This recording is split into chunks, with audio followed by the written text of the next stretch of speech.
So last Sunday, Kathy Ann was talking about intentions, that once you set your intention, you want to turn it over to God. You don't want to try to make it happen. You don't want to be in there. But you do want to make it welcome. So I want to share my experience with that. Last January, a year ago, I went to the Intentions Retreat, and I came with a wish, a hope, a desire that seemed really very implausible. And that was because I've been coming here with my wife for 14 years and always loving the music program here. And so what I wanted was to write original music, the kind of music that we sing here that we love, and to play the piano and sing. In other words, to be a guest musician.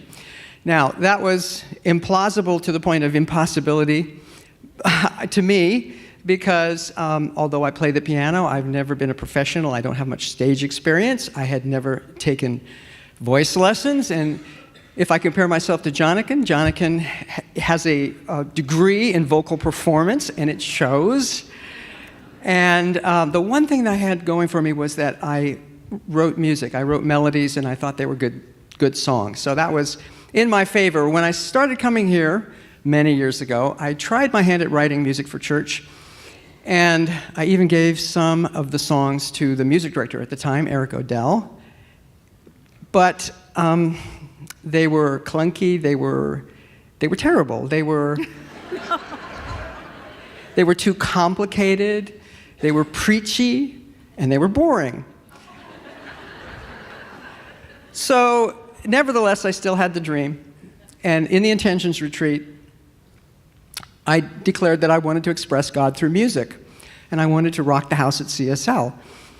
Put that out there on the line. Now, they give you a workbook at the Intentions Retreat, and where you fill out 6 things for each of your intentions that you can do to make it welcome. And I just thought, well, one of them would be learn some songs. Now, that's a real low commitment kind of thing. You go home, you learn some songs. But the thing is, I had never done that. And I think in retrospect, I didn't do it because, I was thinking about, I'm going to write the songs, right? And B, I just thought, well, what's the point? Because this is never going to happen anyway.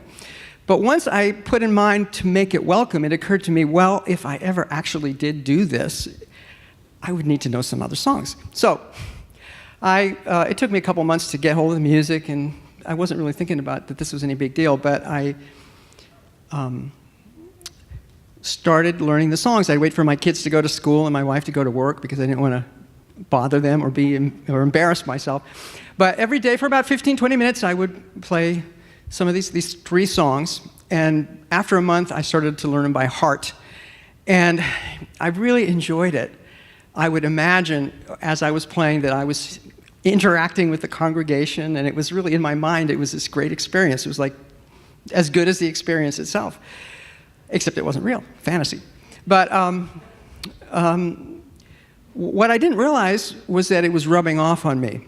And after about a month, it occurred to me, well, wow, these great songs, they're good because they're simple. They just have one feeling or one idea that they express. And so I was making oatmeal one morning, and all of a sudden I just had an idea for a song. I started writing out the lyrics, and they were good, they were simple, they were powerful. And the next morning, the same thing happened. So that was like a clear message. A different song came to me, and it was just easy. So that sort of hasn't stopped since then. I started taking singing lessons in July. This past year, I did the talent show and sang a song that I wrote about doing a spiritual practice called Practice, Practice, Practice. And Beverly, our music director, has been very supportive, so I've got to sing back up singing, and on Sundays and Wednesdays a lot.